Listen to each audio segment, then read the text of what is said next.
us to order at 5:34. So good morning. Oh my God, I did it this time. Sorry about that. Good afternoon. It's been a long week already, and it's only Tuesday. But thank you all for being here today for our wonderful meeting.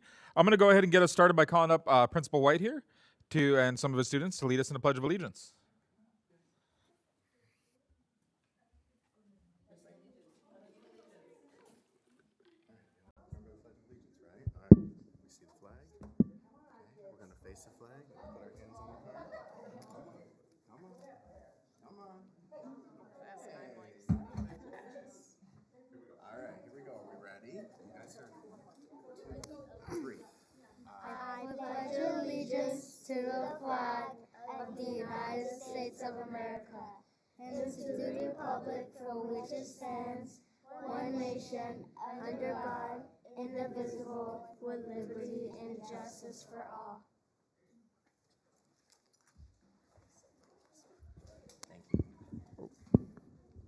Thank you all for that. I'm going to go ahead and pass it over to Dr. Robert for celebrations.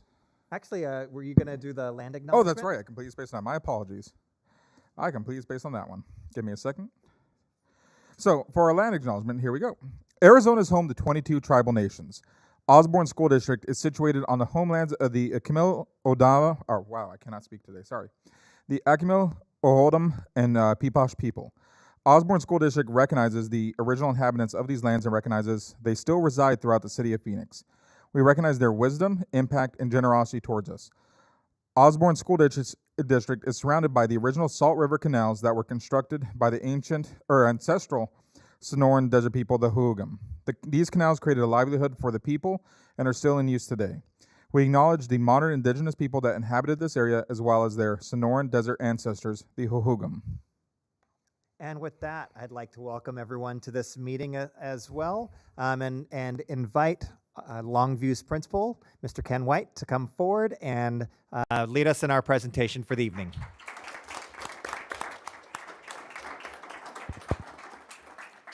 Thank you so much, board members, Superintendent Robert. Thank you so much for having me tonight, and thank you for a great opportunity to celebrate all the amazing things, but tonight some specific amazing things that we do at Longview. As most of you probably know, the Longview staff, besides simply being amazing, is a highly dedicated staff, dedicated to our families, dedicated to our students, and dedicated to one another. And it's a beautiful feeling, and I'm absolutely blessed to get to work for the Longview staff and community. We are highly focused on our instructional day, obviously, and making sure we get the most out of every minute possible. And then we continue to support our families and our students with after-school clubs through our 21st Century Grant. Miss Rodi Ver and Mrs. Maria Green are heading up our after-school clubs, which is a large undertaking, so I'd like to take a quick second, and I know I saw Rodi, just thank you so much.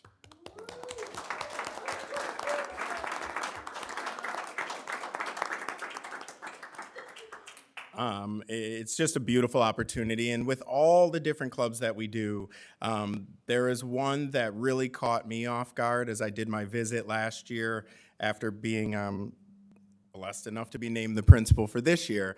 And I remember I was being led on a tour, and I believe it was Rodi and Dr. Sesenia and Miss Menard were walking me around, and we came to this room where there were all these pictures on the walls of kids with fishing rods and bows, and I just stopped, and I think they were caught off guard because the tour stopped, and I just stared at this poster, and then they took me in the room to see all of these amazing fishing poles, and I'm the father of a daughter, to see the pink fishing poles and the pink bows, and it literally made me tear up. And I remember calling my mom on the way home and just being like, I never thought a fishing pole would make me cry.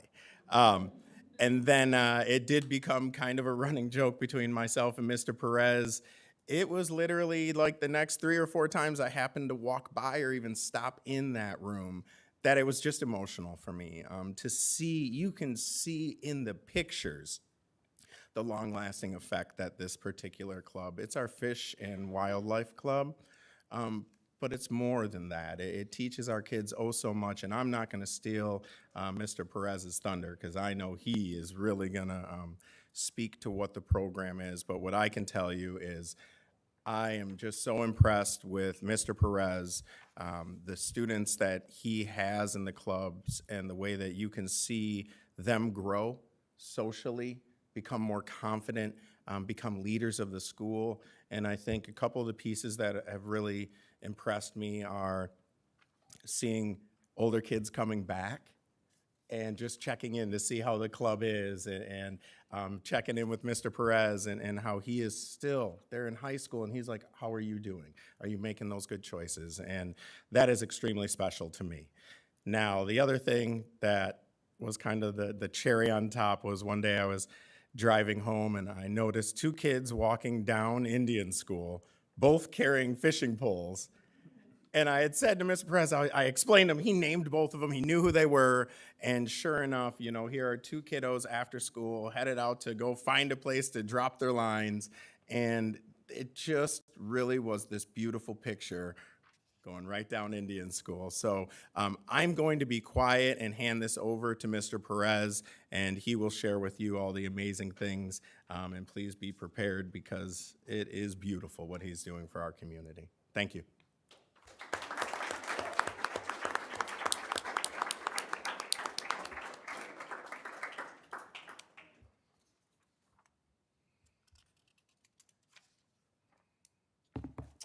Hello, board. Thanks for the invite and beautiful words, Mr. White. I'd like to start off by, this is going on a little over 5.5 years with the Fish and Wildlife Program.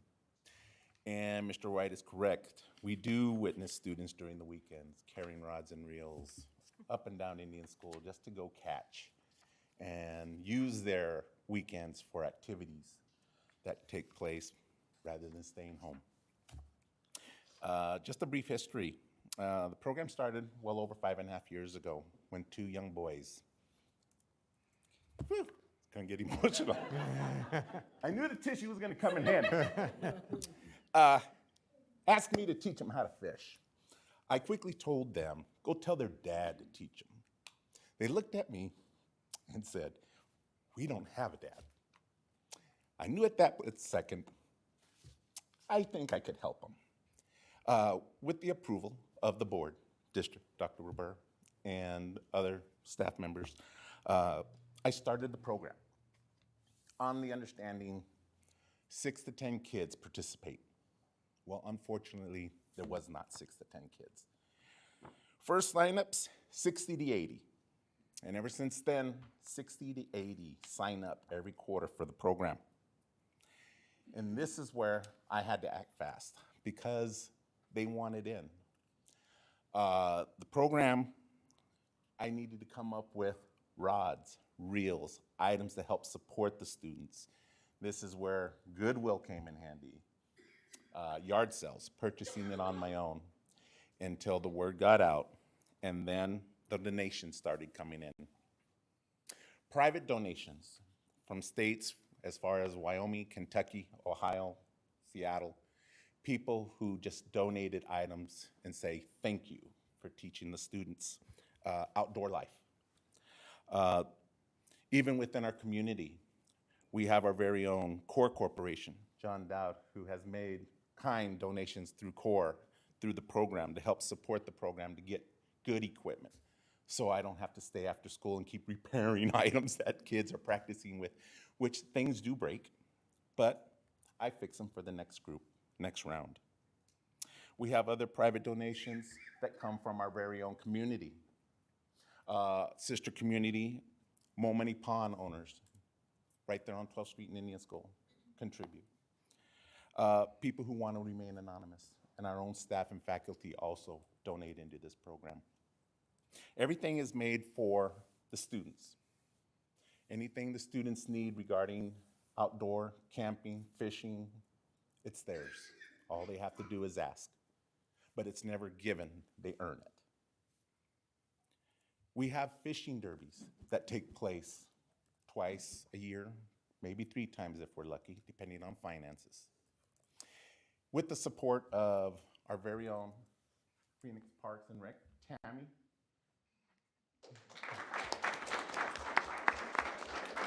She will help provide us with the ramadas as a partnership for our Longview Elementary School. Would you like to say a few kind words? That was your Thank you for allowing me to show my support, our Parks and Rec support.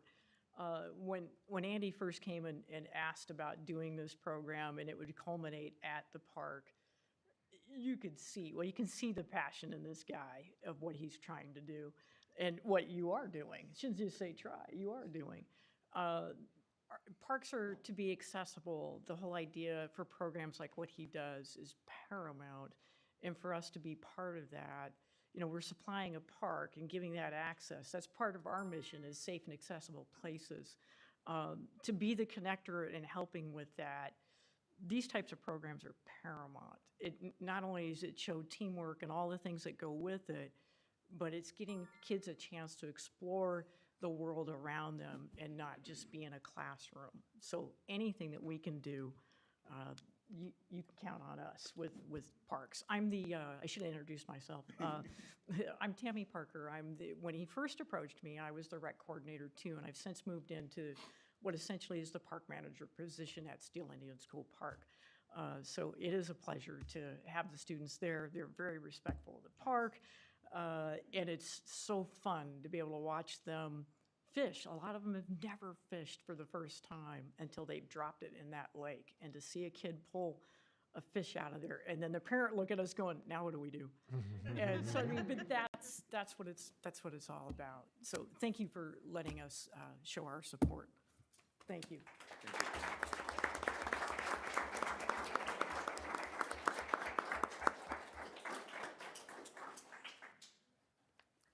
Phoenix Parks is a small portion, again, that's added into this big event.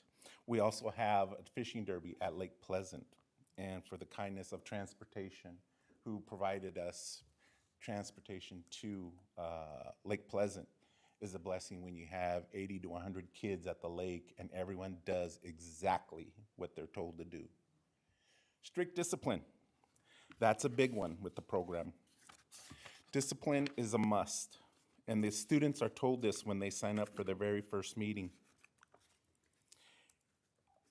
Students are aware that any accident can happen at any time, and they must be aware of their surroundings and performance, and they're all held accountable. It teaches them growth within themselves, to their peers, to their teammate, the courage to do something of the unknown. We also have special education students. These students show growth as well. Very impressive.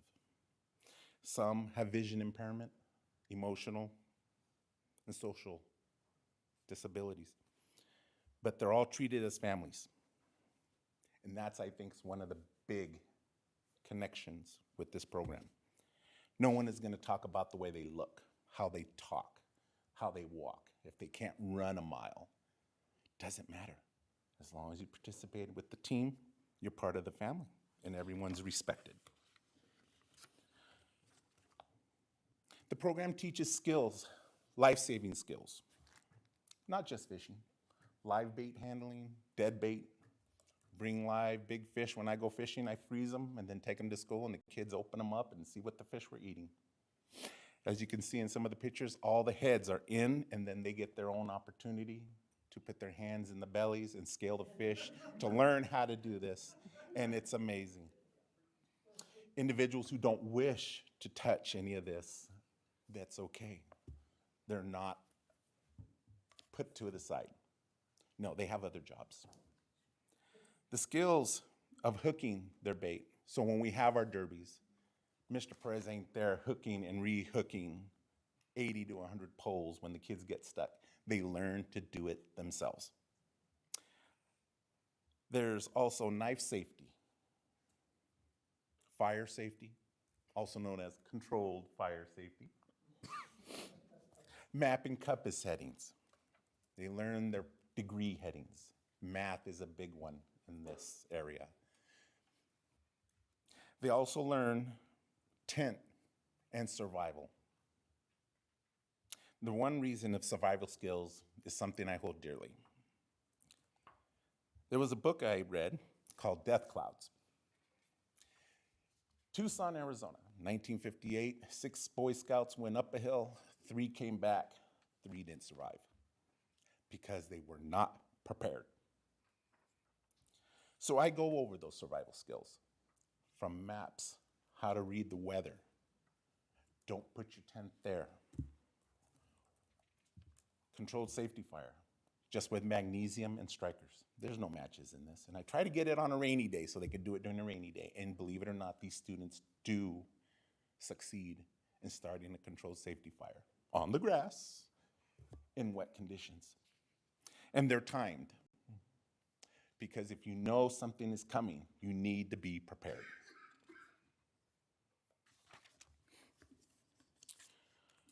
Some of the members are here today. I'd like to invite Anastasia Johnson.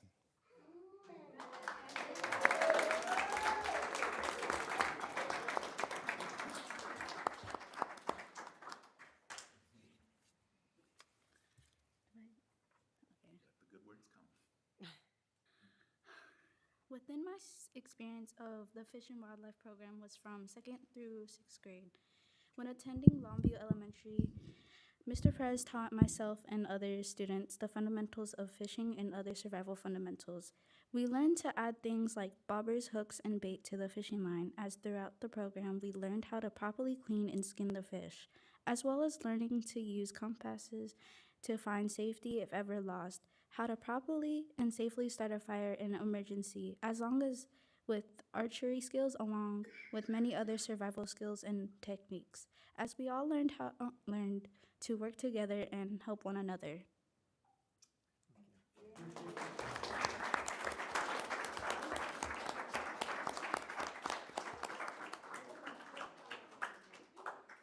One of the beauties of the program is that each student earns a right to a call sign. Anastasia's is catnip. I can't tell you why, but that's it, catnip. Next, we have Sebastian.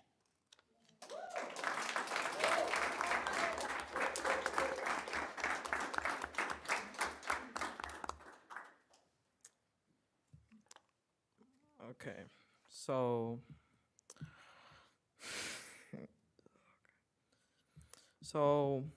the reason why I think Mr. Perez is a good teacher is because he's excellent and great. When I remember when I first joined the Fishing Wildlife program, I was very shy at the point, and I thought this was going to be a new experience because at the time I didn't know what fishing and wildlife was, and I was very shy. So I didn't know what to do at the point, but when I heard excellent things about him, and right now it's still going on, he's a great person. He taught me how to explore like the wildlife, what to do in situations, how to start a fire, how to make tents, and how to fix a fishing pool. He taught me a lot of stuff during Fishing Wildlife program, and he taught me new things every time and every day. And I don't know what I would do right now, currently, if he wasn't my teacher right now, because he's a good teacher, and I hope in current events that he'll still be teaching in Fishing Wildlife program, and I don't know what I wouldn't do right now if it weren't for him.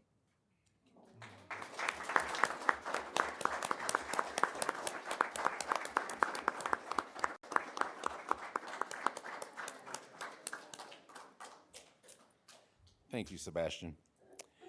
The program just does not include just fishing. It includes group circles of students, and we all talk about what each student wants to be when they get older. They express it, and the ones that can express what they want to do as they get older, those are the ones that I pursue to give them an idea where they want to be when they get older. We have students that want to be doctors, nurses, fighter pilots, military. Okay, you can, but you have to be structured.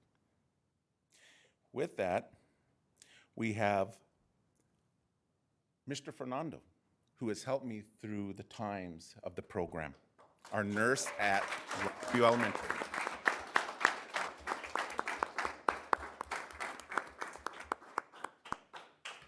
Mr. Fernando has been a great asset in helping with the program. We do have a medic portion of our program. Our medic portion, these students carry a first aid medic bag over the shoulder during each program day. And if a student gets injured, they don't come to me, they go to the medic. We have to introduce also with Mr. Fernando, medic Nalani Bai. You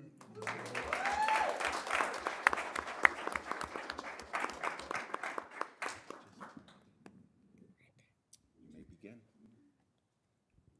My favorite thing about Mr. Perez is that he teaches us about archery, and it's fun to experience exploring outdoors.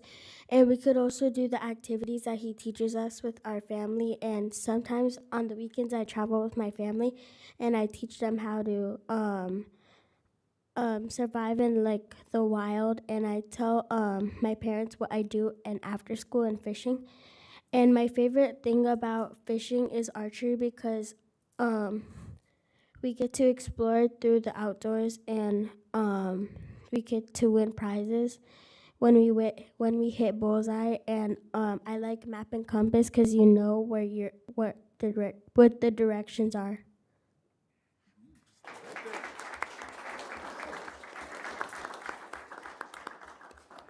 During lunch recess, we have 3 medics within the program. And Mr. Fernando does take the time to address first aid, etc. items towards all 3 students. Here's Mr. Fernando.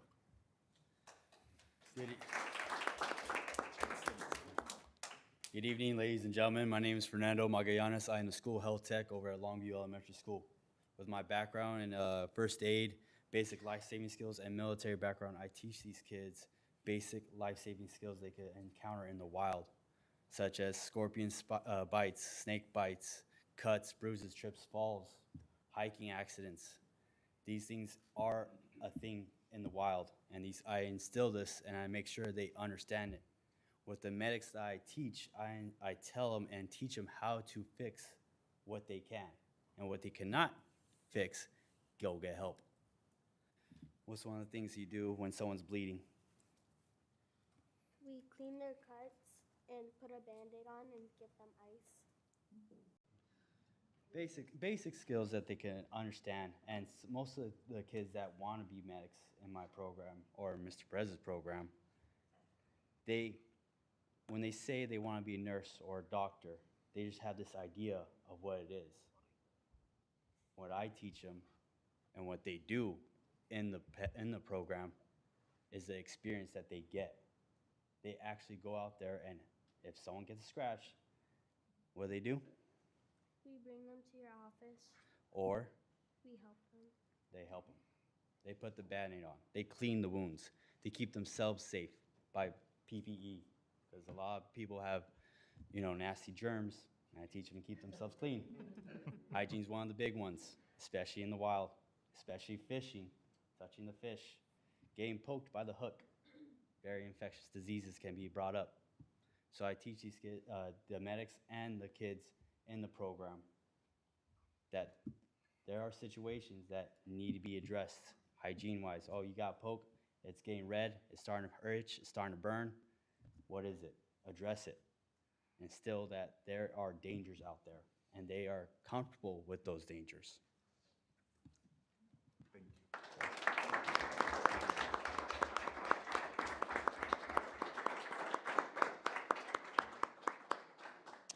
Thank you, Mr. Fernando. We have a couple more. I just want to add that Nalani's brother, Nolan, has also took part of the program. Although he didn't know he was to come up and speak, but if he is willing, If you want to say anything, you are welcome to say something, or you're okay. He's okay. And it does take a lot. It does take a lot for these students. As Nalani is our medic when students get injured,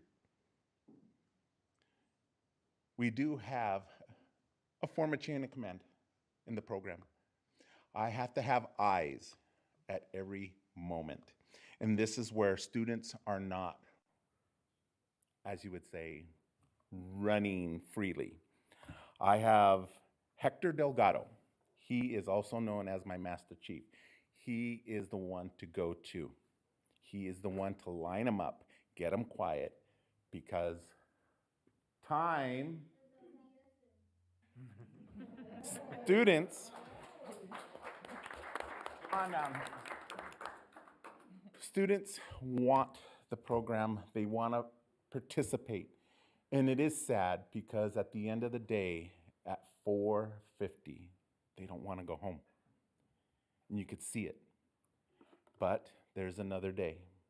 And with that, we have the ability to have students such as Hector, an XO who takes care of the writing, team captains who are in charge of 3 to 4 students. It could be a 3rd grader in charge of 3 6th graders. It's a rotating cycle, the maturity, the growth, the responsibility. And I do believe that's what's made this program so successful, and everybody wants to take part of it. And it's not just me. Besides my Master Chief, we have staff, Miss Montoya with the computer expertise, Elaine Markson with her expertise, Rhodey, Miss Veer with her expertise. And along with that, families. There's nothing like seeing 100 kids at the lake with families. It's like, oh, I hope I have enough hot dogs on this one. But the structure, the discipline from day one puts us to where we're at today.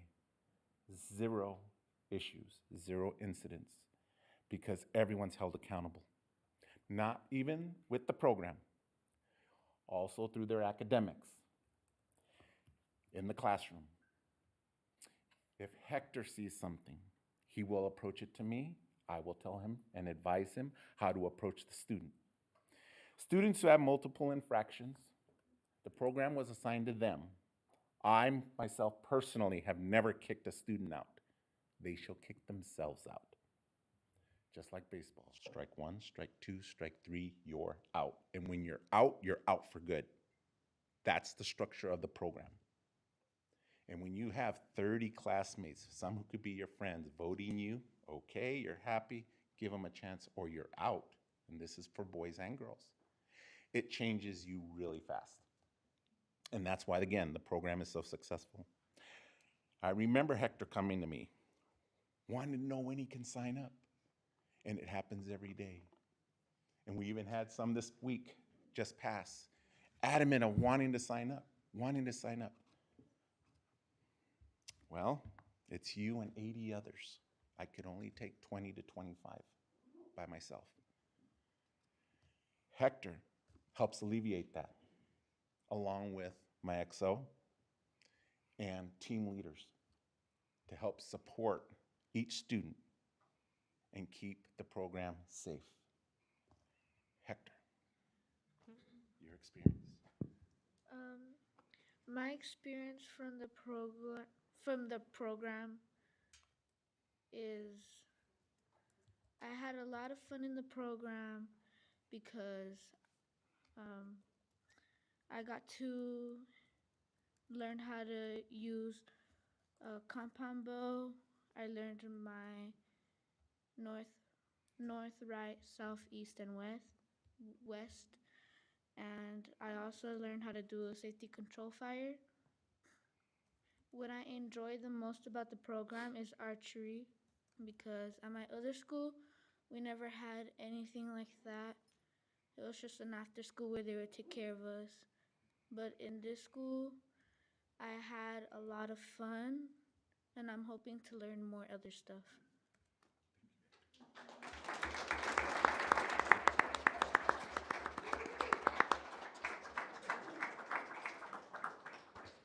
We're almost getting to the end. The program consists of, again, staff support, district understanding support. I can't do it alone.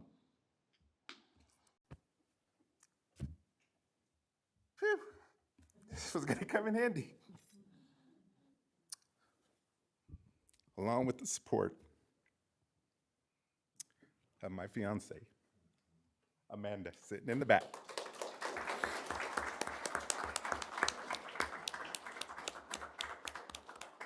No, she doesn't get to come up and talk. It's because my family also, my dad, my sons, come to these derbies to help assist the students and keep eyes on them, along with the Sheriff's Department, Game and Fish, who make routine patrols during our derby times, keep everyone safe. So many anglers in the program come in and then they leave. And sometimes they leave at no fault of their own. As long as you are in good standing, any angler who requires supplies or wishes to continue their journey in the program but have to leave for domestic issues can take a free pole, rod, reel, any supplies they want, a fishing box, so they can continue their journey without cost. In closing, thank you for observing the Fish and Wildlife Program. And we are having a fishing derby this December 9th at Indian School Steel Park. You may see Miss Tammy Sparks there again, along with 80 plus other students at different times. Not everyone could be there at 7:30, but the first one who catches the fish wins the prize. And this is where donations come in. Donations consist of brand new rods, reels, lures, hooks, weights, swivels, sleeping bags, tents, binoculars, walkie-talkies. The room is like a little Bass Pro Shop. So whatever their needs are, they earned it. You catch one, choose your prize. It doesn't matter to me. You catch 2 fish, then you get 2 prizes. And that's how our derby has developed, all because 2 boys wanted to learn how to fish. Thank you.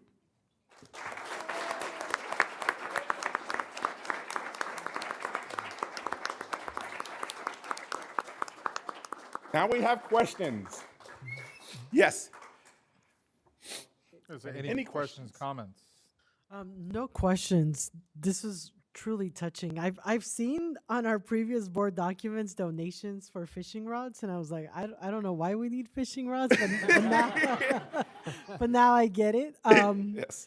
But also, just to make a quick connection, so as a board, we've been reading, and we're going to discuss it a little bit later, this culturally responsive teaching and the brain.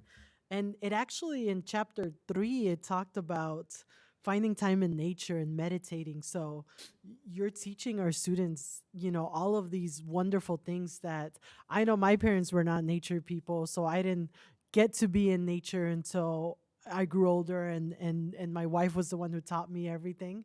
And so this is really amazing, and I really appreciate it, and I thank you from the bottom of my heart for taking your time to do this and to just expand the program the way you have, and know that you have my full support. And I'm thinking, who can I hit up for donations? So thank you.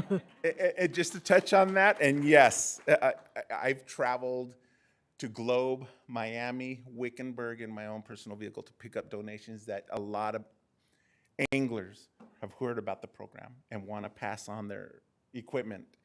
I drive many distance miles with Amanda, of course, and we pick up these donations, and a lot of them just want to be anonymous. And yes, the program was just designed for fishing. Now it's survival skills, because 6 scouts went up, 3 came back, 3 did not, only if they were prepared. Thank you very much. And I'm going to invite Mr. White back up for some other celebrations from Longview, and then Corey.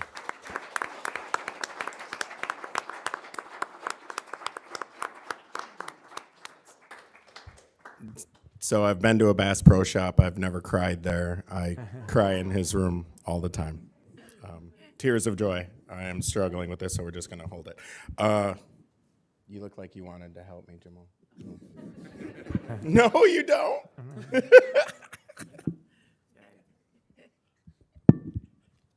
Thank you. All right. So now we get to do the Spread They Love Awards, correct? I'm on the right track? On Here the we right go. track. Okay. So we have another opportunity to celebrate more individuals at Longview. Every Friday, we, well, I guess I play music for the staff, and it's the most beautiful song, the Andy Grammer, Give Love. It really aligns to what we're doing here with the idea of spreading love and living our values every day. So I'm going to go ahead and jump right in. The first one, and recognized for joy, is Dorinda Montoya, our amazing librarian.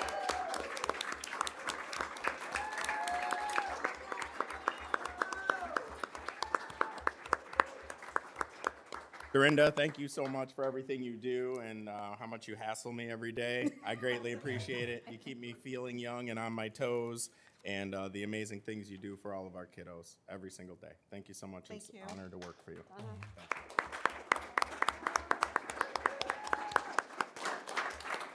All right, next up, for equity in our able self-contained room, Miss Myrna Mange.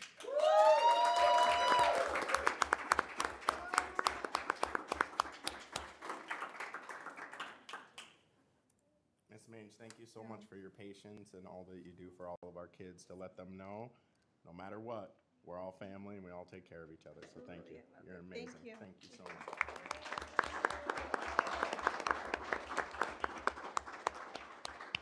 I'm going to save that one for last just because I want to. Next up, with relationships, Mr. Romello Hooks, our social worker.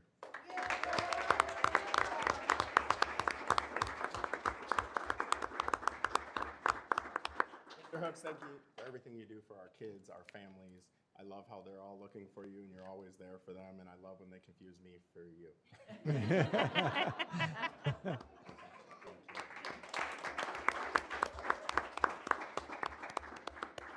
Next up, we have our school psychologist. Now, I think it's important to know that she claims she's an intern.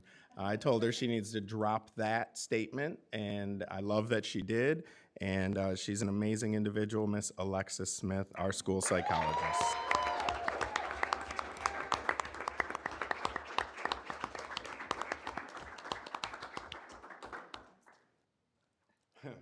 Thank you for everything you do for all of our kids in the toughest situations. Thank you, Kim.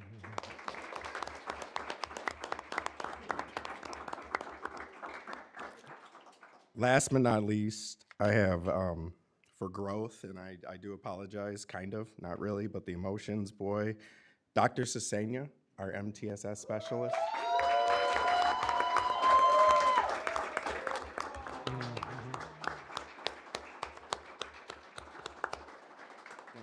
I forgot your stuff. I'm so sorry. Dr. Sesenia, thank you for everything you do for our staff, for our kids, and for me. There's something special.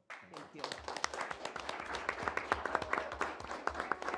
All right, that is it for Longview. Thank you all so much for the time. Thank you for putting the spotlight on Longview, and I'll take any questions or comments. No, all good. Thank you so much, Mr. White. So much love at Longview.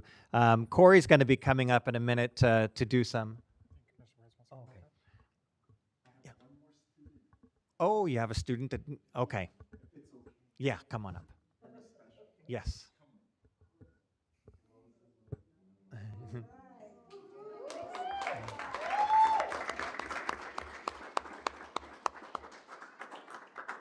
Just as Mr. White saved the best for last. That's right. I just want to acknowledge Rosalinda Flores. She is there for me every morning to support the needs for me and any student who needs guidance. She is part of the program. She is the program. And she doesn't have a problem assisting older kids to the very, very littles. Rosalinda Flores has kind words to say.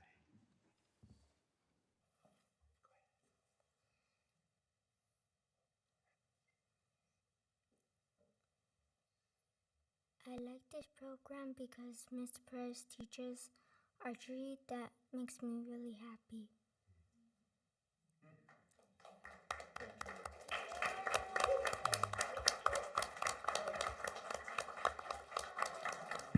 Thank you. Thank you. Thank you. Thank you. Your students are all so brave. As Corey's starting to work his way up here to the microphone, I'd like to introduce all of you. It's been almost a year that we've been had the position out for a network engineer. So I'd like to introduce Tyler Whitman, who is our new engineer. Welcome to Osborne.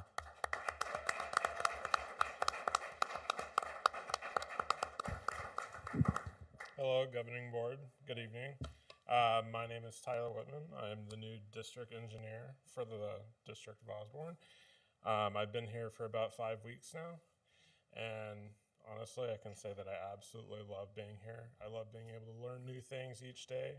The challenges and tasks that come with growing in this position has been very honorable for me, since I come from a family that my dad was a lieutenant colonel in the Army. My dad was also a middle school teacher for technology. I had two parents that taught at a college level. My mom currently works for a New Mexico Military Institute.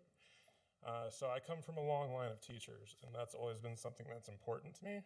So being able to get a position and being able to help a school district and being able to be there for the kids and being able to see these kids grow and being able to provide services that are going to help in indirect ways the schools in general, to be able to put in policies that will put in place, allow kids to grow and not have to see and deal with a lot of things that sometimes the internet can bring us. And I think that as a network engineer, it can be part of our responsibility to help uphold that. So yeah, that's a little bit about me. I grew up in Florida, and yeah, I've been here since 2012 and absolutely love it. So, Wonderful. been in IT for 10 years, so yeah, I'm glad to be here. Thank you. Welcome, Welcome Tyler. to Osborne.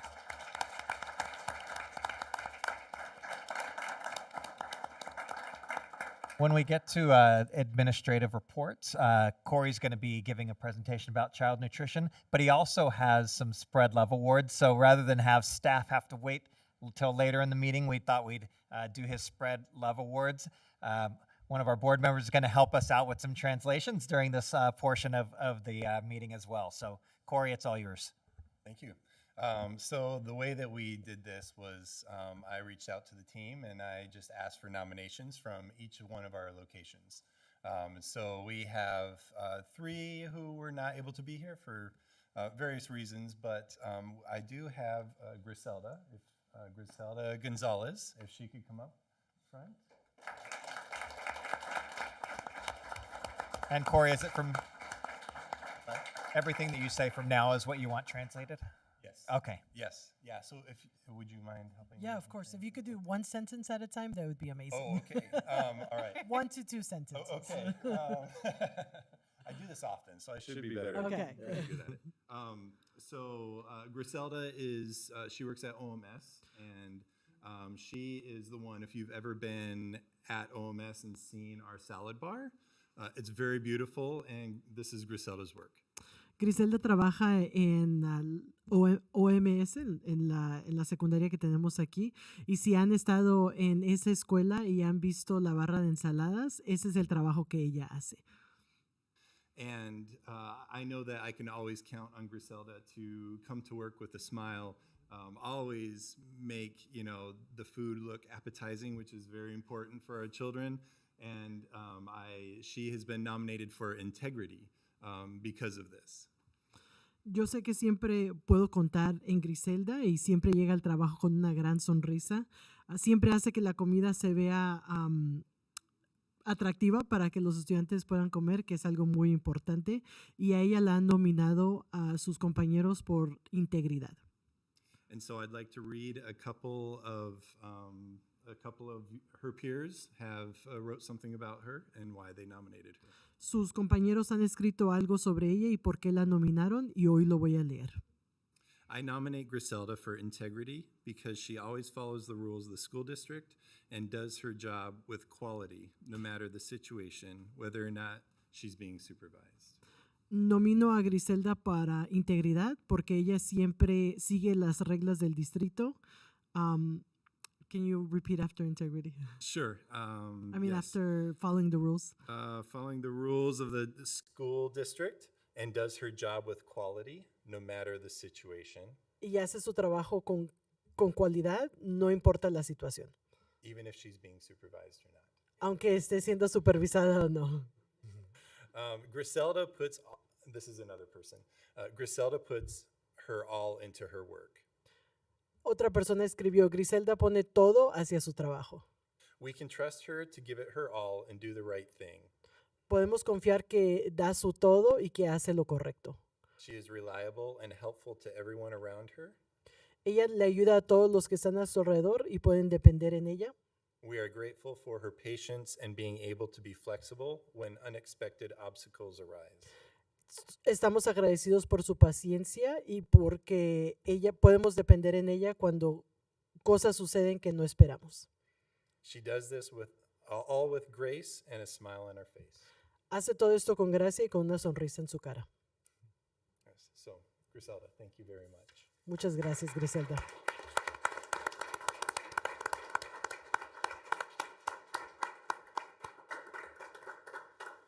So I have three more. Should I read the three more nominations? You can do the folks that are here. The folks that are here. Yeah, Okay, and you can just give us the names of the folks that aren't here. Okay, perfect. So the folks that are not here, Maricela Chavez, she was also nominated for integrity. She's been with us for 16 years. She's from Longview Cafeteria. Aurelia Rocha, she was actually nominated for growth and relationships. She's been with us for 19 years. She's at the Encanto Clarendon Kitchen. And Irma Tehran, she was nominated for growth as well. She's been here 17 years, and she's at the Solano Kitchen.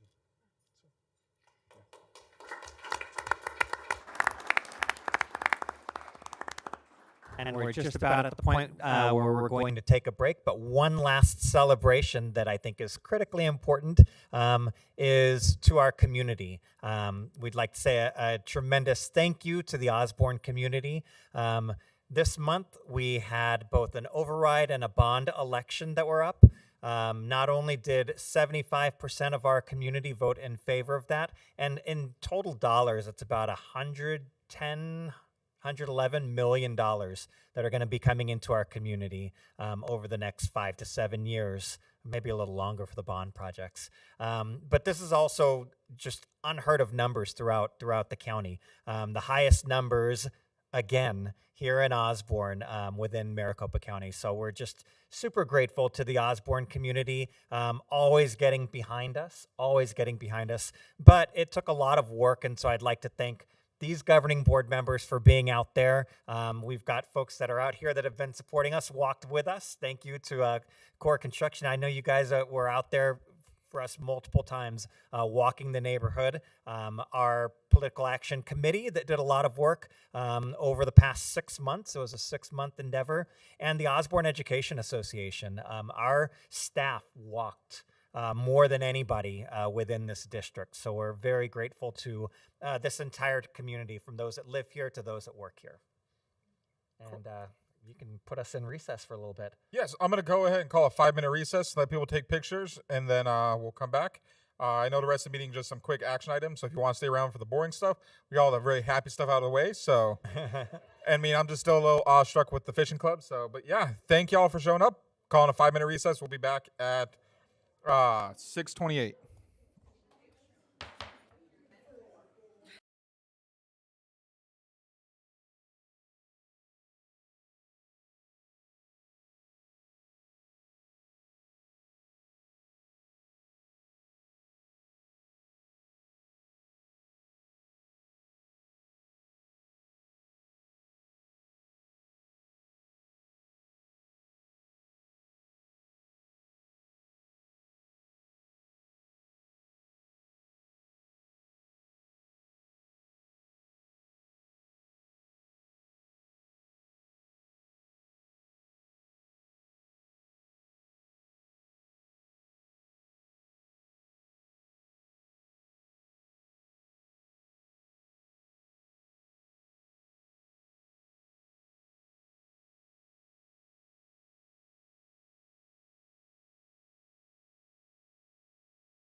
waiting for you to get approval.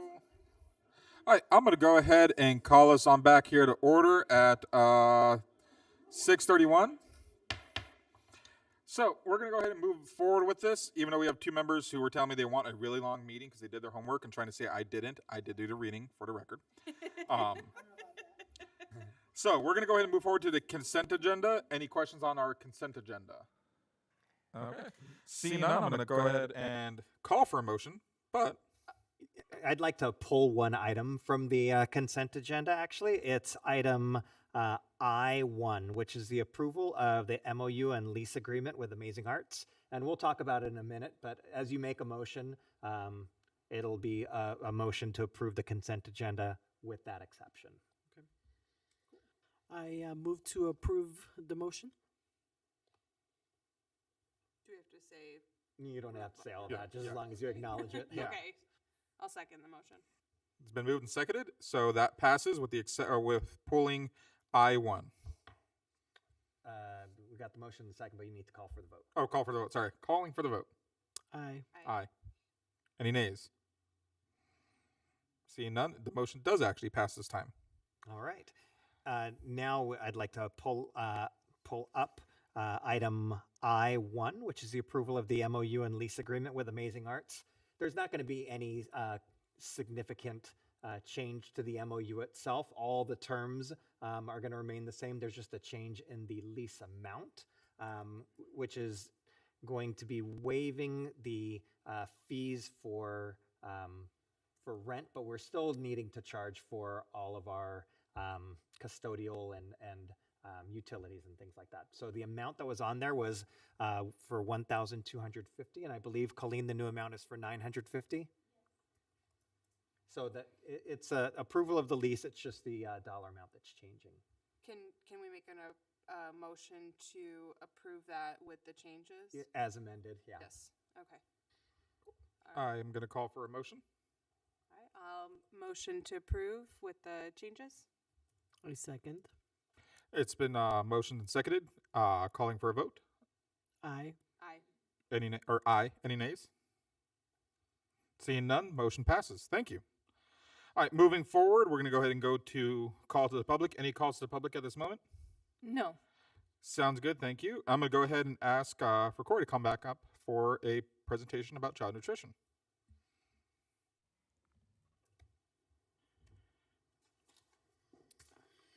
All right. Okay, Dr. Robert, members of the board, thank you so much for having me. I'm excited to talk to you a little bit about the child nutrition department and, kind of the current state of where we're at and, kind of some initiatives that we have and where we're going from here. So as I was trying to figure out exactly what to put in the presentation, I thought that we always have to have pictures. We're really proud of our food, and I think it looks really good all the time. And so all of the slides that you're going to see are all pictures of our department, our people, and actual food that we've served the students. So this first one, that picture right there kind of speaks to kind of the theme, I guess, fresh, whole, local. Those are kind of some themes that you'll hear throughout the presentation. So, okay, so who are we? Child nutrition superstars. I don't know how else to put it. We're a team of 26 skilled, talented, and dedicated individuals who work hard to ensure our students consume a nutritious and delicious product each and every day. And we are leaders in our field. And this picture right here shows beginning of the year training that we do with all of our team. This is Chef Kent, who has been a partner of ours for a couple years now. Every year he comes to our district, for the last 2 years, I should say. And we work on basic things like knife skills and food safety, but we also work on, concepts that help us to, I guess you can say, up our game a little bit, and try to continue to innovate and bring better foods and more nutritious, delicious foods to the kids. So we and leaders in our field. I'll talk a little bit more about that as well. But our crew, they know how to cook. They are really good at what they do, and we'll see that in a couple more slides here. But I wanted to kind of talk about our operations first. So this is kind of the state of our program, and how we're doing. As you may, or some people may not know, most people probably do at this point, that our 510 account is our food service account. That is, it remains healthy. Our 510 account is independent of the school district, so all of our revenues and expenditures are independent. They are within our department. We're healthy. There's been an increase in expenditures, as you have probably felt at the grocery store and the gas pump, and you know that labor is increasing as well. And so, regardless, though, we're able to manage that. We keep a close eye on the market and on supply chain and things like that to help ensure that that account stays healthy, and that we are continuing to support the district through indirect costs. We are still able to do that. If we were not able to do that, we would somewhat be a drain on the school district, and so that's a big deal for us to be able to contribute the indirect cost every year, and so we're continuing to do that. CEP, so the Community Eligibility Program. This is one of those things that we have been doing for quite some time now. Since the 16-17 school year, that's actually when we started our CEP. The CEP is a program where we are able to offer breakfast and lunch at no charge to all of our students. And there's a qualification process, and there's a ton of paperwork that goes into it, as usual, but we've been able to do that a couple of times now. So it's a 4-year cycle, and we are on our 3rd cycle. We just reinitiated this year, and so we're continuing to do that. We'll have that for another 4 years, and we'll actually probably reinitiate again this year to start another 4-year cycle. So looking down the road for at least another 3 or 4 years, we're going to be able to still offer that breakfast and lunch at no charge. There is some new regulation and some guidance that will help us as we look to reinitiate again. That reinitiation process provides a percentage of reimbursement that we get. So when we serve a meal, we turn that meal in to the Department of Education for reimbursement. And that CEP certification process is where we decide what percentage of the meals we're going to get at a free rate and what percentage of the meals that we get at the paid rate. And so there's new certification guidance that is going to most likely allow us to reinitiate and increase that percentage, which will then help us be able to do offer more programs and more initiatives and that type of thing. So participation, this is a big deal for us. We have to serve meals to our students, and that's where our revenue comes from mostly. And so we keep a close eye on this, and if participation is dropping, it's a concern for us. But I'm happy to say that our participation remains good and better actually. As we kind of roll out better food, you can see that increase. Marketing is also something that we try to do to help the families understand what we're doing and what kind of food that the students are eating. But currently we have breakfast in the classroom at 2 of our schools, which is really helpful because we find that with that more students do participate in our breakfast program, and a hungry student can't learn, and so we do know that, and we do our best to try to ensure that we have, if it's not in the classroom, that it's appetizing and something that the kids will want to eat. We're about 42% right now in the district as far as our breakfast participation, which is up 1% from last year. So that's what we're looking for. We want an incline in that participation always. And lunch. So right now, we're about 80% serving 80% of our students versus 75 from last year. And I'll tell you a little bit about participation. The pandemic affected that quite a bit. We saw a big drop. And so what we're seeing now is kind of we're coming back, because we have been over 80% of participation before in previous years. But that, we're trying to get back to that, 85, 90% participation for lunch where we have been in the past. So we're working on that. Hey, Corey, a question about Sure. breakfast in the classroom. Mhm. When we had breakfast in the classroom in every school, did the participation for breakfast match what lunch participation was? It didn't match, but it was definitely much higher than what it is now. And that, when breakfast comes to them, you see that participation increase for sure. And, I think that a lot of that has to do with kids wanting to play on the playground, rather than eat. My own child would be one of those kids who would, want to go play and not eat. So yeah, it does help with that participation for sure. For the schools that don't have breakfast in the classroom, is that like offered in the cafeteria then? It is. Okay. Mhm. And Yep. then what schools have breakfast in the classroom right now? Currently, Longview Uh-huh. and Encanto have breakfast in the classroom. Thank you. And then compliance. So, we are superstars because our compliance is pretty good. Since I've been here, I think we've had one B in a health inspection because we had an equipment failure that just happened to happen that day, and so they had to give us a B. But other than that one time, we've had all A's. We continue to receive all A's from the health department, which is really great. I'm really proud of our team. And, that kind of speaks to the ongoing training that we do and ensuring that everybody knows, the proper methods in the kitchen. We are inspected at least 3 times a year by the health department within our school year. And it's a requirement that we're inspected that often, but I can tell you'll never see us on Dirty Dining, that's for sure. So.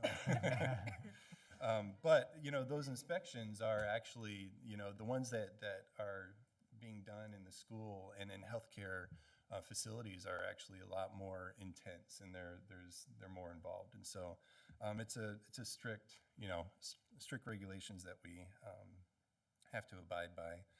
And then the Department of Education. So last year was kind of the year of review for us. It was pretty intense all year long. We were reviewed by ADE. We started in maybe October, and then I think we were done around April or so. And that's the process that we have to go through to send hundreds of documents to the Department of Education for them to review and make sure that we're being compliant with the federal programs, the National School Lunch Program and Breakfast Program and whatnot. And so with that, there are different areas that they can find things in, one of being fiscal, which is really the one you want to stay away from because they can take away funding. But there's no findings in that. We had a couple findings that were, one was called Buy American. That is kind of the heading where we have to buy domestic products, and if a product is not domestic, we have to document it. Sometimes the manufacturers change products and we don't catch it, or we're not notified in time, and so that's kind of what happened with one of our juices that we had, and so that was a finding. They found a juice that had some non-domestic ingredients in it. And production records. Production records are basically our record of what we're serving and how we prove that we're abiding by the regulations and serving enough food. We have had one production record for the Encanto Clarendon Kitchen for the last, that I know of, 25, 30 years. They wanted us to change it and split it up. So we have a production record for Encanto and then a production record for Clarendon. That was a finding. And then we had some other edit checks that basically take into account attendance. It's called an attendance factor. And through the pandemic, that the attendance was hard to calculate. And so those were our 3 findings, you know, and really to go through a process that long and have minimal findings like that is, you know, really proud of our team. I just can't say enough how awesome our crew is, you know. Corey, and then, with that Encanto Clarendon, you guys have been there. You see that it's one big cafeteria, but Encanto and Clarendon each have CTDS numbers or separate entities. So what's the standing on that? Do we have to continue to have separate? Yes. Now moving forward? Yes, they wouldn't budge. And you know, that's a lot of extra paperwork for our manager over there. And, you know, some obviously for us as well in the office. But really, we want our managers to be in the kitchen, you know, monitoring and helping their team mostly, and not in the office doing paperwork. So I pushed back quite a bit, and just wasn't successful. So we have 2 production records in that kitchen now. And then after the normal school year Department of Education review, we also have a summer review. And so we're done in April with that National School Lunch, breakfast program, and then we go to the summer food service program review, and that we had no findings. And so all in all, in compliance, you know, I feel like we're doing really well, and I'm really proud of our team for that. All right, so our menu. I definitely want to talk about our menu and kind of, you know, I know that I've talked briefly with each of you a little bit about our menu, but really this kind, you know, I kind of wanted to just touch on like where that food comes from, why we are serving the things that we're serving. We have been for a long time ingredient focused. That allows us to cook. You know, we've had bakers in our kitchens and cooks in our kitchens for many years. Cooking allows us to control ingredients, and so because we cook, because we're pulling in ingredients, we have the ability to say we don't want that. We want this other ingredient because we don't like all the fillers or, you know, all the additives that might be in a certain food. And so so cooking allows us to focus on ingredients and serve better food. Clean label. A couple years ago, we decided that we wanted to have a clean label initiative, and we weren't sure what that looks like. And so we started out, okay, well, let's look at maybe there's an ingredient that shows up in all of our stuff that we don't like. But that was really hard to do. And so we partnered with the Lifetime Foundation, and we decided that we were going to kind of follow the standards that are backed by science, and there are ingredients of concern that we have focused on. And so the Lifetime Foundation has helped us look at all of our ingredients, like every label that we put into our food that we're serving the students have been looked at by us, the Lifetime Foundation, and evaluated for whether or not they're free of those ingredients that we are concerned about. We are not 100%. It's tough. It's a long process to do something like that, but we're pretty good. I would say about 70% of our food fits that clean label description.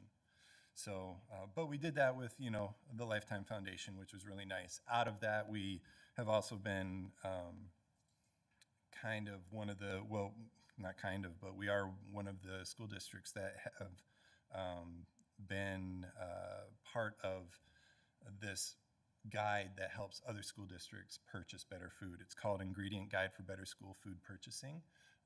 We have been kind of, you know, one of the districts involved in creating that.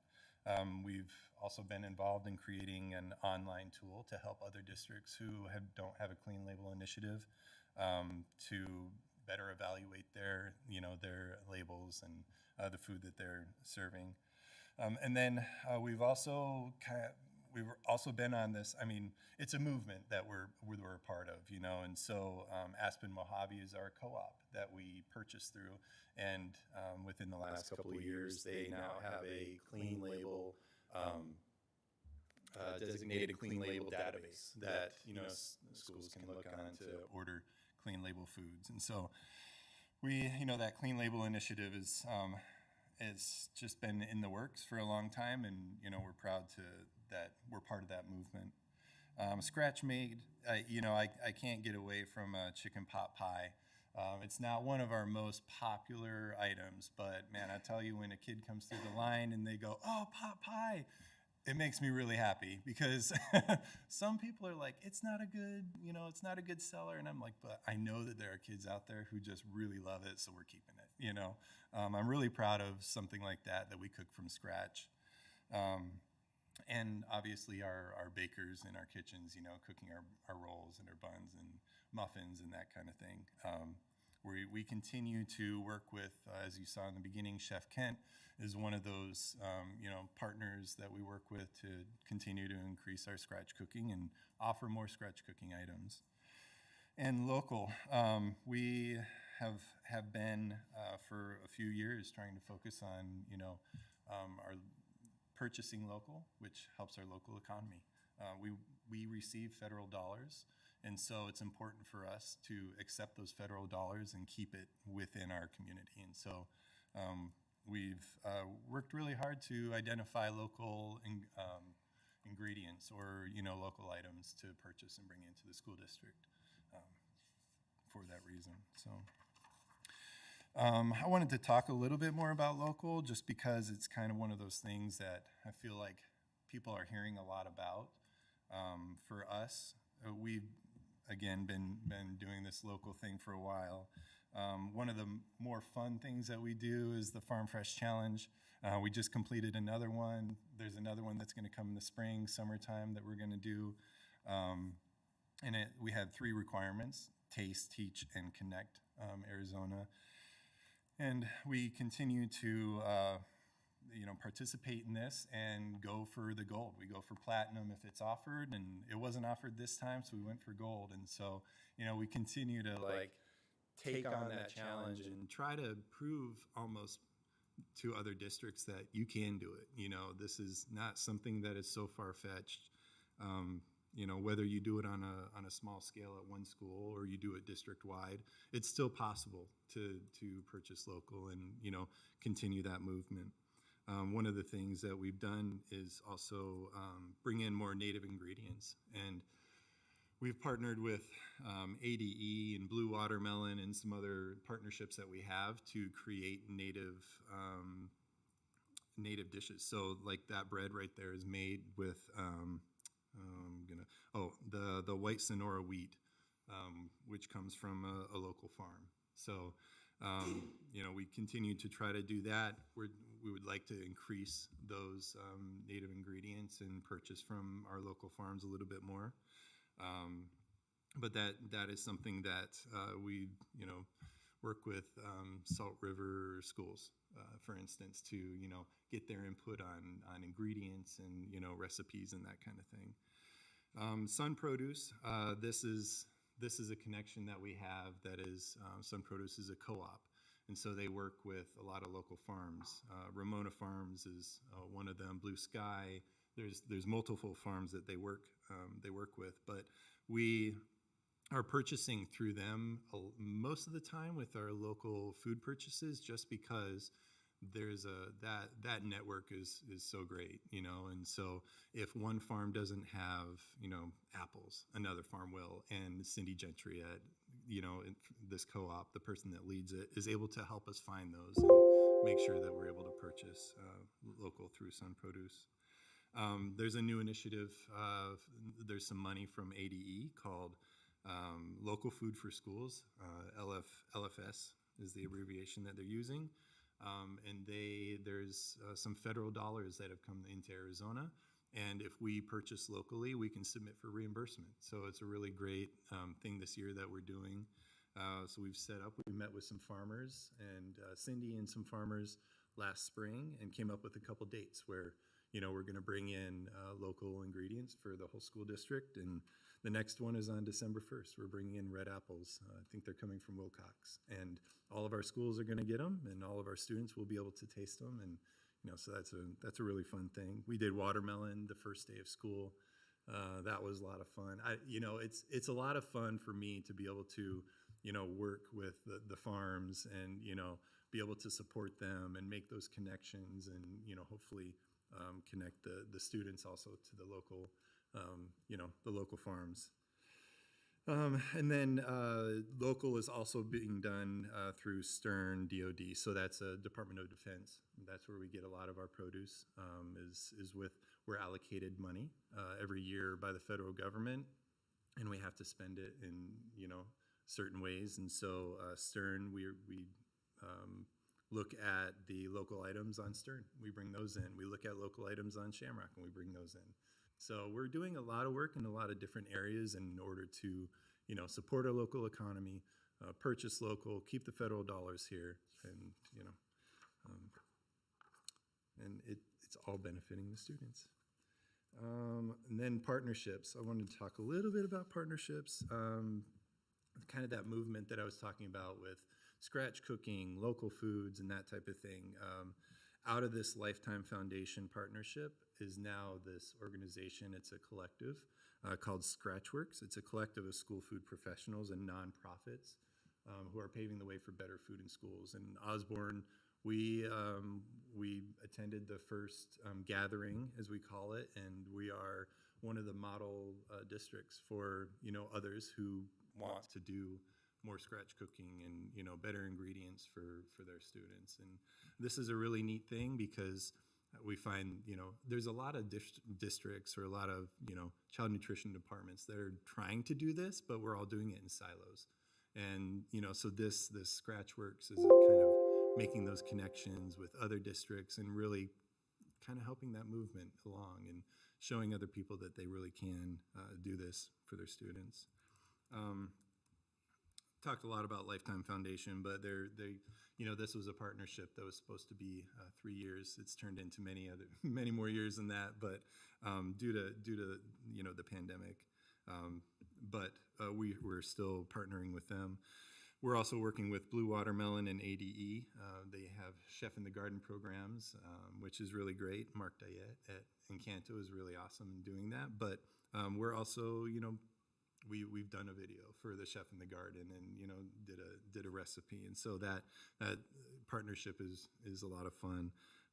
ADE, they partnered with us and I think maybe one or two other districts to help create recipes, and we brought in some chefs and we served them to our students, and it's just really neat that we're able to do these things, and then also our students are tasting it, they're eating it, and they know it's a recipe that was created, special. And then first things first, Maricopa County Department of Health, those are other partnerships that we have been a part of that has helped with funding for like our food pantry here at Encanto. They've funded some, they funded a fridge for us, to try to get that food pantry going.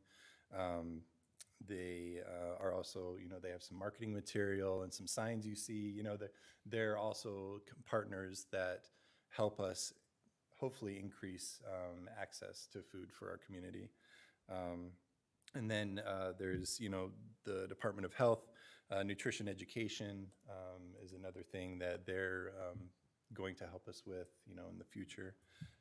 So we try to, have these partnerships, make these partnerships with the intent of, bringing it to the community, to our students, to their students' families. And then what's next? Like I said, Farm Fresh Challenge is ongoing. I created this a month ago, and so we were right in the middle of Farm Fresh Challenge, and I was really excited about it. But and soup, we always do soup. So seasonally, we do soups. It's getting cooler out, so we're doing soups right now. The local food for schools. This picture, you can see Kuka is one of our managers. She's holding up some apples that we've served in the past. But these are all pictures of vegetables fruits and vegetables that we've served to the kids. When I look at these pictures, I think, man, that looks really good. I would want to eat that, and that's kind of one of those things that, is really important. Would you want to eat this? It's that's why I talk about Griselda and her salad bar. She's meticulous about it, but it looks really good, and I used to stand there and listen to Brendan as he went through the line. And he'd go, "Oh, you guys, look at this food. It's so great. It looks so good." And he's right. It really does.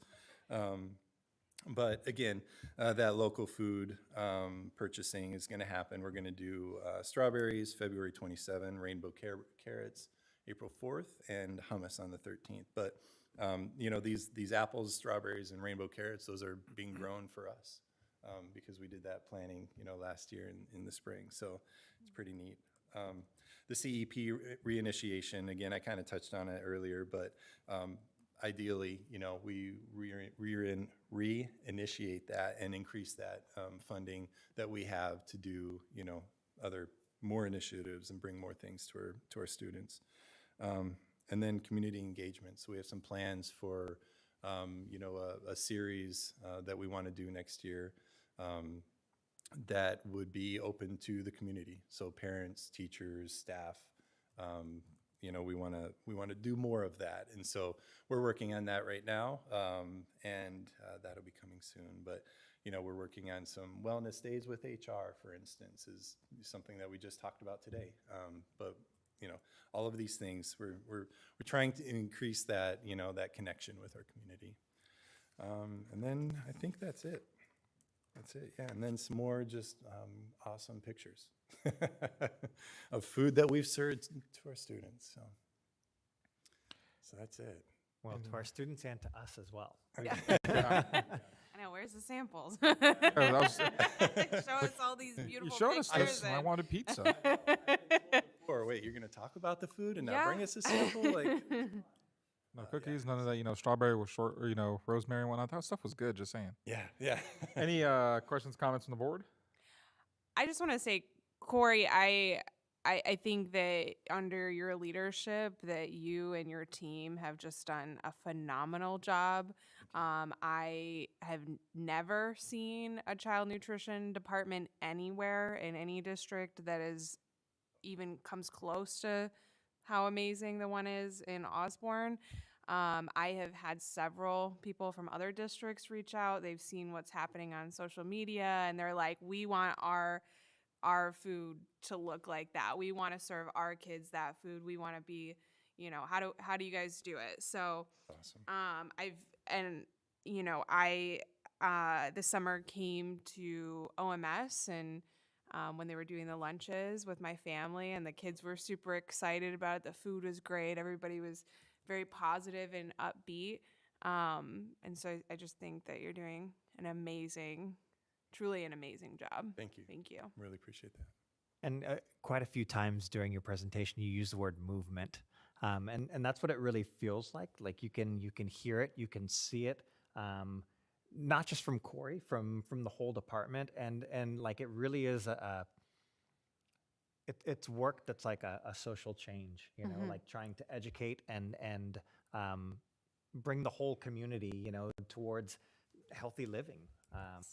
So really appreciate that. Thank you. Really appreciate the work you do. And I mean, I'm going to echo what some have said, but from the student point of view, my students, my classroom are going, lunch and just those, sticks filled with pepperoni. And then I show them, like, well, look what my kids are eating in, Osborne. Look what my district surgeon. They're like, how can we have that? Yeah. So, no, seriously, y'all are doing great work there. Amazing work. Thank you. Thank you. Thank you. Appreciate it. Thanks, Corey. Thank you. Thank you. We're going to go ahead and move forward. Administrative reports. Applause first. Dr. Robert, is it possible, there's just some things that I'm really interested in exploring more. Can we get a copy of that presentation? Oh, Just most so- certainly, Corey. Perfect. You're good with us sharing everything. Well, it was public Cool. record tonight, so Yeah. Thank you. I won't make you do a public records request. I'll just give it to you. Yeah. Cool. Moving forward, administrative reports. Anything? Any discussions, questions there? Are we going to move forward there? I just wanted to state I saw in the Encanto report, I believe it was, the gratitude lunch. And so that looked really cool. And after seeing the pictures on social media, I was really jealous. So if next year y'all want to extend an invitation to us, we would be really happy to attend. That's all. Thank you. And just so you guys know, that's on all of our campuses that kind of Thanksgiving lunch. It is so heavily attended on all the campuses in terms of families, community coming in. How many extra meals do you make, Corey, on that day? Yeah, so I think we made, oh man, I'm on the spot now. I want to say maybe 400 and 450 or so extra meals. Extra meals, wow. Yeah, so in Canton Clarendon, I know this number, it was like 1,020 meals that we served Clarendon and Canton. Wow. I'm sorry, which is up from, about roughly 800. Wow. Cool. All right, moving forward into action items. First one up is approval and second reading of the ASBA policy revisions. Do we want to do this bulk, or do we won't have to go one by one? Oh, no, bulk.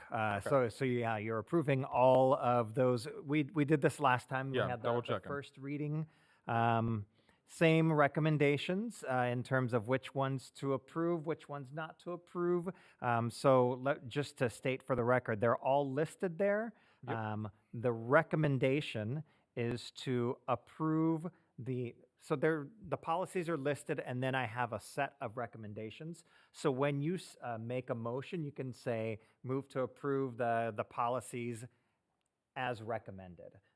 Just to bring for public knowledge, once again, the ones that were not recommended for approval. The first one is the policy CBI and CBI EB, which was the evaluation of the superintendent. I know that seems shady that I'm recommending not approval, but as we talked about last time, that was something there was a document that was worked on by ASBA and ASA, the Arizona School Administrators jointly. While the document was something that ASA had recommended, as ASBA brought this policy forward, ASA did not put the seal of approval on the timeline. So policy calls for that to be, for the evaluation of the superintendent to be done by December of each year. The new recommendation through ASBA was for a March approval, but as that would have been asking for, like I mentioned before, you guys were elected in November, coming on, sworn in, serving your first meeting in January, and then doing an evaluation of the superintendent in March. It's not the best timeline for number one, for you to have a good idea of, to give a full appraisal of the work of the superintendent, in the same way that I don't do my summative evaluations of the administrators in October, right? We look through the entire school year, and so that was not my recommendation of non-approval, but also through the Arizona School Administrators. They wanted it to be made very clear that they weren't approving that timeline. Second one on there for non-approval is just a policy on that is not applicable to Osborne. But yeah, all other policies were for approval. So if you're approving as you did the first time, you would just make a motion to approve as recommended. If you do differ from that, then that would be a first reading, and we'd have to bring policies back again if there's a different vote on this than there was in the first reading. I'll go ahead and entertain motions or questions. I'll motion to approve as recommended. I second. All those in favor? Aye. Aye. Aye. All those against? Hearing none, this motion passes. Go ahead to action item B, set the date for January organizational meeting. I'll go ahead and open the floor for discussion.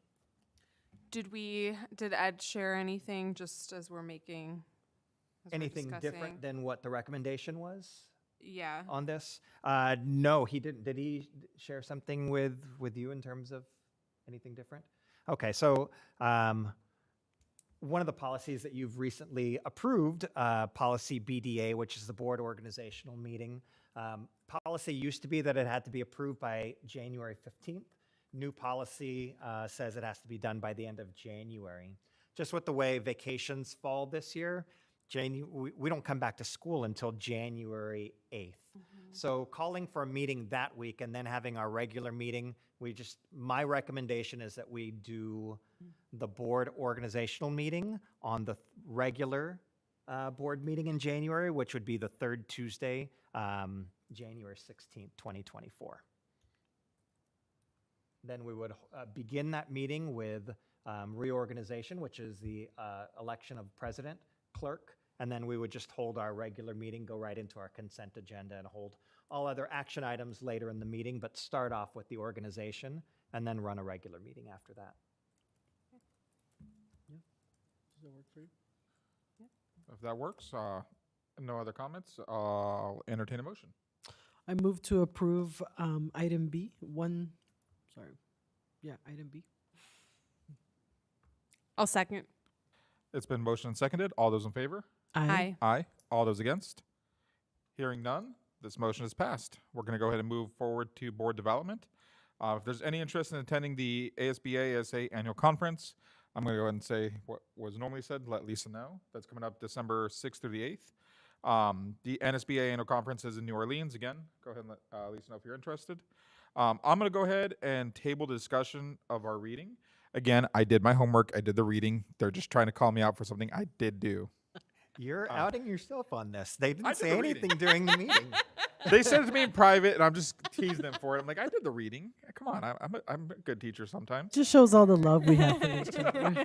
Trying to add a little bit of levity here. But yeah, so we'll go ahead and table that and move on to reflections. Starting down at the right side here, and reflections on this meeting. I'm gonna go back to the fishing club. Like I'm still on that. Like that was just really amazing during the break. Board member Greenberg and I were talking about that. Just how really amazing it is to be able to have these life skills, right? I talk to my students about when you're presenting in front, I'm teaching you how to speak in public, but the whole fishing club was just above and beyond, just blew it out of the water. So thank you so much for continuing to support that, and I'm glad that we have a board and admin who continues to support that, and let's see it continue growing. So I'm excited for that. So yep, that's my reflection. Yeah.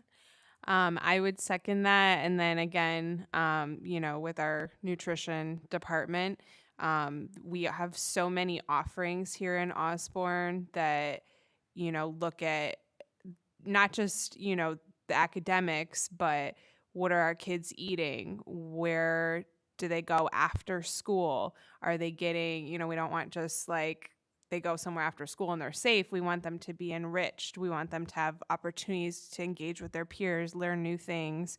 And I think we really do a great job with that. And it's not just somebody having ideas, but we have a lot of staff members here in this room and then not in this room right now that just go above and beyond. And, I'm really thankful. I was thinking this is the season for Thanksgiving, but I'm really thankful to our community for doing that for our kids. Echoing all the sentiments stated so far, but I'm also awestruck with the fishing club. Something that like, oh, we have that. Then actually hearing and seeing the photos and seeing what's going on with the club, and just like, wow, that it's important. It's massive for the kids. I'm gonna try to make it out to one of those derbies when I can, because I think it'd be fun. I think it'd be cool. And then hearing from Corey about our nutrition department it's something that I want to see. How can we push that out to everyone else? Because it's important. Kids need food. They need healthy food. And I know our kids eat well. And it's amazing. So yeah. Any reflections from you? I guess the exact same reflections, but Fishing Derby is going to be coming up, so I'll make sure to let you guys know, and we'll see you out on that Saturday morning bright and early. And in terms of our child nutrition department, all the kudos are there, but there's also attention beyond right here in Osborne as Corey goes and spreads this word at both local, state, national conferences. So we're very well represented by Corey. Moving forward, future agenda items. Any from Board Member Ramos? None for me, thank you. Board Member Greenberg? I know it's already going to be on the December agenda, but just, hearing from our Prop 301 committee and getting that recommendation so that we can approve that. Cool. I have nothing. Cool. With that being said, I'm going to go ahead and adjourn us here at 7:15. Thank you all for being here. Have a wonderful, break. Have a great time with your families. And again, thank you.